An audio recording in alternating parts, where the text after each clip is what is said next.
चलिए एक real number का एक थ्योरम है।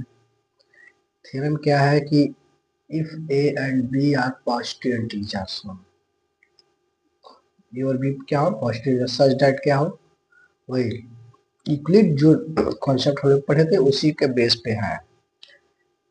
तो उसमें ये कह रहा है कि अगर इस फॉर्म में हो A equal to B Q plus R, then every common divisor A and B, कह रहा है कि जो common divisor A and B के होंगे, ये बात समझ में आएंगे नहीं, also division of B and R vice versa, मतलब बी और आर के जो होंगे वो ए और बी के होंगे या नहीं, तो इसी को हमको प्रूव करना है।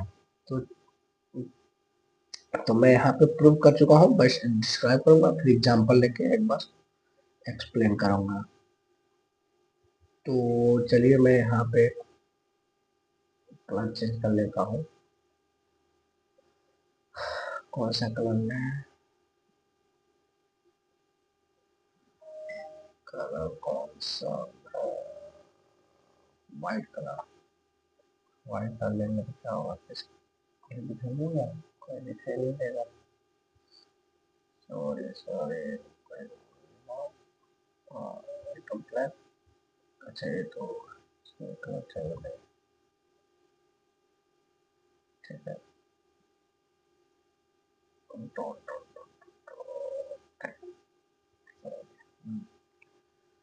तो हम क्या कर रहे हैं कि let let let let C B C B एक common divisor A and B, और ये सिंबल हमने लिखा है जो है, इसका मतलब ये हुआ, इसका मतलब ये हुआ कि ए को सी से डिवाइड करेंगे तो रिमाइंडर यहाँ पे जो भी आए, क्यू अगर आए तो इसके मतलब रिमाइंडर 0 होता है, ठीक है। इसके मतलब सी डिवीजन आप इस फॉर्म में जो लिखा रहेगा कौन, अगर ऐसे मैं सिंबल लिखा हूं तो ठीक है तो इसके मतलब सी यहाँ पे भी आएंगे, यहाँ पर भी सी, तो वही चीज है कि सी क्या है, डिवीजर है बी का, तो इस फॉर्म में लिख दी। उसके बाद नाउ अब आगे देखेंगे इसके दोनों वैल्यू पुट करेंगे, A equal to B Q plus R की वैल्यू आने की लिख सकते हैं, ये तो आप जाने गए, ये तो इसी के फॉर्म में है, ठीक है। इसका तो आर की वैल्यू यहाँ से कैलकुलेट कर सकते हैं, आर की वैल्यू क्या हो जाएगी, ए माइनस बी क्यू, तो आर की वैल्यू जब ए माइनस बी क्यू हो जाएगी, हो जाएगा सॉरी, तो आर की हम यहाँ पर ए और बी की वैल्यू पुट कर देंगे इक्वेशन में, ठीक है। क्या करेंगे, यहाँ पर वैल्यू पुट कर देंगे, ठीक है। तो वैल्यू पुट करने के बाद सी की 1 minus A, C Q two हो गया। अब ये जो है मतलब आर का डिविजल क्यों होगा, क्योंकि यहाँ पे अगर ये कॉमन लेंगे, ये चीज अगर सी कॉमन ले लिए तो क्या हो जाएगा, Q1 माइनस Q2 क्यू।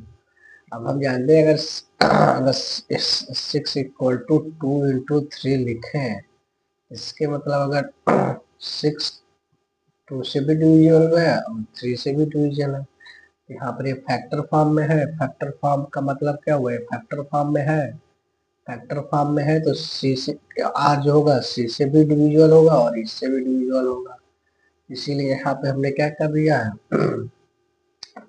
सी, यहाँ पे क्या हो गया सी, सी यहाँ पे जो है सी आर से भी डिविजिबल है, अरे आर सी से भी डिविजिबल है और बी से भी डिविजिबल है, इसलिए सी इज द कॉमन डिविजिबल, यही प्रूव करना था। अब इसका वाइस वर्सा लेते हैं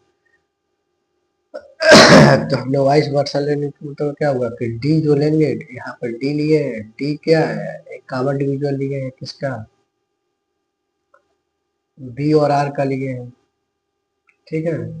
जब बी और आर का कॉमन डिविजन लेंगे तो उसके मतलब इस फॉर्म में लिखेंगे, इस फॉर्म में लिखे हैं, फिर ए लिखेंगे, समझ में आ रहा है? नहीं, डी ए स्लैश बी, इसका मतलब मैं बताया है कि डी डिविजुअल है बी का। इसके बाद नाउ, नाउ तो ये फिर हमने बेसिक ये होता ही है तो हम जानते हैं। फिर इसके बाद हम वैल्यू पुट करेंगे, वैल्यू पुट करेंगे, वैल्यू पुट करेंगे, क्या आ जाएगा? ये आ जाएगा। बी की वैल्यू पुट करेंगे और किसकी वैल्यू पुट करेंगे? आर की वैल्यू पुट करेंगे। तो फिर यहाँ पे मल्टीपल फॉर्म में आ जाएगा, ये मल्टीपल फॉर्म में आ जाएगा। वैल्यू पुट करने के बाद से मल्टीपल फॉर्म में आने के बाद से क्या आ जाएगा? फिर वही आ जाएगा, क्या हो जाएगा? डी कॉमन हुआ दोनों में, जिसके मतलब वही जो एग्जाम्पल हमने लिया था, अगर ये 6 इक्वल टू 2 into 3, इसी फॉर्म में मल्टीपल फॉर्म में है, इसका मतलब दोनों किसी एक से भी दोनों नंबर से डिविजिबल है। फैक्टर मतलब क्या होता है? उस दोनों फैक्टर से डिविजन, फैक्टर तेज होता है, उस नंबर को डिवाइड करें तो ये फैक्टर फॉर्म में आ गया, फैक्टर फॉर्म में आ गया तो इससे भी डिविजिबल होगा, डी से भी डिविजिबल होगा, और इस जो ब्रैकेट में टर्म है उससे भी डिविजिबल होगा। फिर इसका मतलब यही हो गया, ये प्रूव करना था।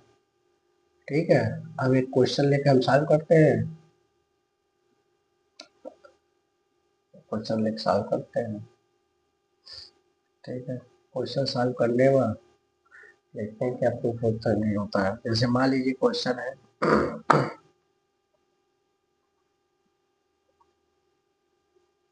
क्वेश्चन है 170 एंड 45 ले लेते हैं। तो पहले डिवीजन मेथड यहाँ पे आपको करके दिखाते हैं इसकी कॉन्सेप्ट क्या कर रहा है। कॉन्सेप्ट यही है कि 147, ठीक है, 2 टाइम्स 90 कितना हो गया? 7 2। फिर इसको क्या करेंगे? डिवाइड करेंगे 45 से, 1 टाइम्स 27 80, फिर 27 1 टाइम्स 80 9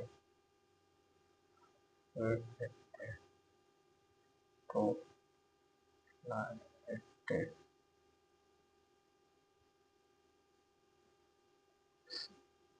तो ये जो 9 होगा ये कॉमन डिवीजन है। अब इसको चेक करते हैं। तो अब इसी को अगर इसको ए है और ये बी है,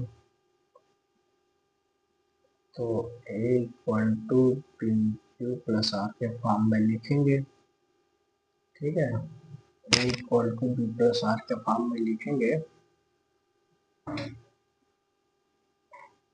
ठीक है, तो क्या होगा? तो 170 इक्वल टू 2 टाइम्स 45 प्लस 7।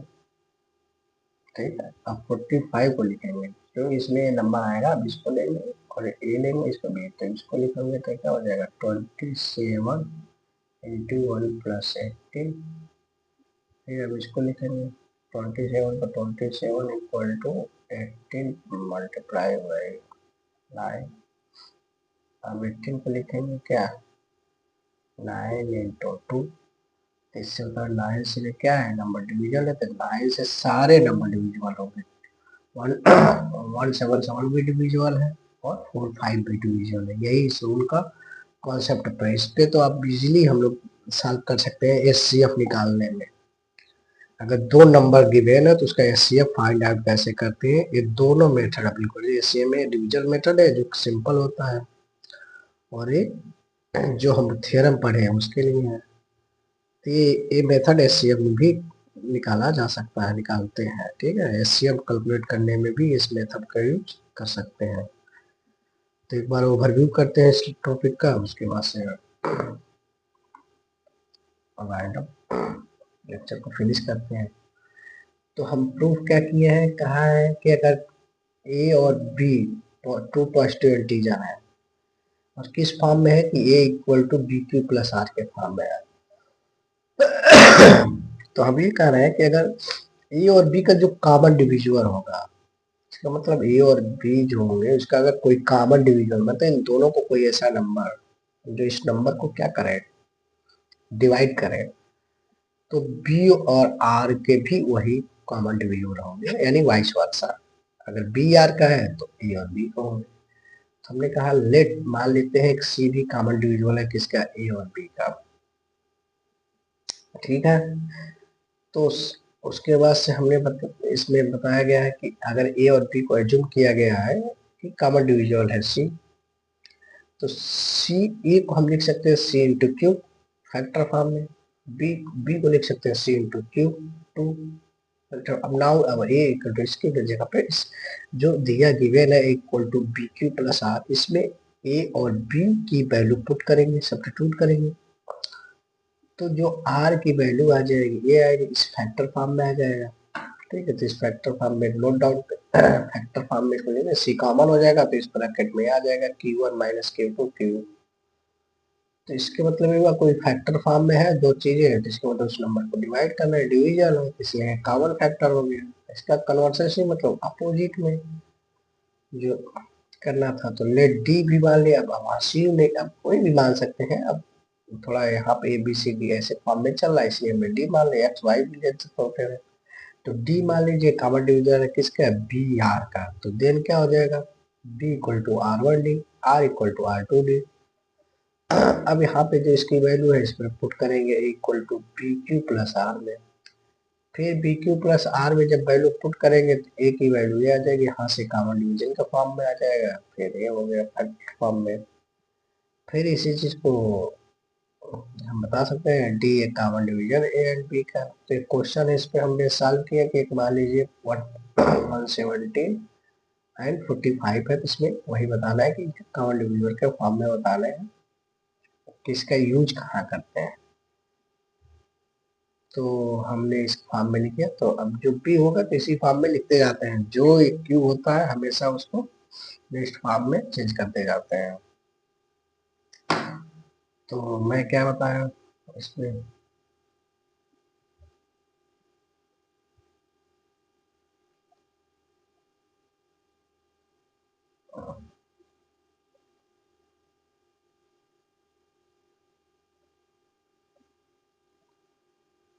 कहा कि इसी फॉर्म में इसको नोट डाउन करते हैं, ठीक है।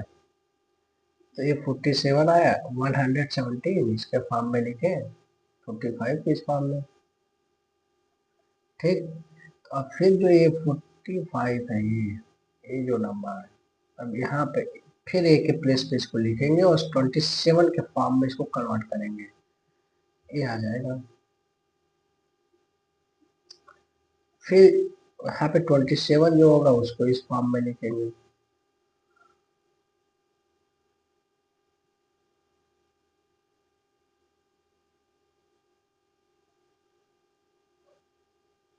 फिर यहाँ हमने देखा कि अब ये जो 9 है, ये जो 9 है, ये जो 9 है इसके मतलब 18 को डिवीजन कर रहा है, 18 का तो 89 ही कॉमन फैक्टर जो बन रहा है, तो इसके मतलब जो 9 कॉमन फैक्टर बन रहा है, तो ये 9 इसको भी डिवाइड करेगा, इसको भी और इसको भी। देखिए ये 9 से डिविजिबल है क्योंकि इनका सम ऑफ डिजिट 9 ही आ रहा है, तो डायरेक्ट चेक हो गया, और ये भी सम ऑफ डिजिट 9 आ रहा है तो डायरेक्ट चेक हो गया 9 से डिविजिबल है। हमको यही प्रूव करना था। तो इसका यूज हम कहाँ कहाँ किए बता सकते हैं कि सबसे जगह तो इसका यूज यही है कॉमन डिविजन निकालने के लिए या हाईएस्ट कॉमन फैक्टर कैलकुलेट करने के लिए, उसका इस फॉर्म में डिविजन फॉर्म में बताया था कि इसको कैसे करते हैं, डिविजन फॉर्म में है, ये डिवीजन फॉर्म को बताया था कि कैसे करते हैं डिवीजन फॉर्म में इसको, ठीक है। तो देखिए यहाँ भी 9 आया था, तो आपको इसी प्रोसेस का सॉल्व करते हुए इस कॉन्सेप्ट को सीखना था।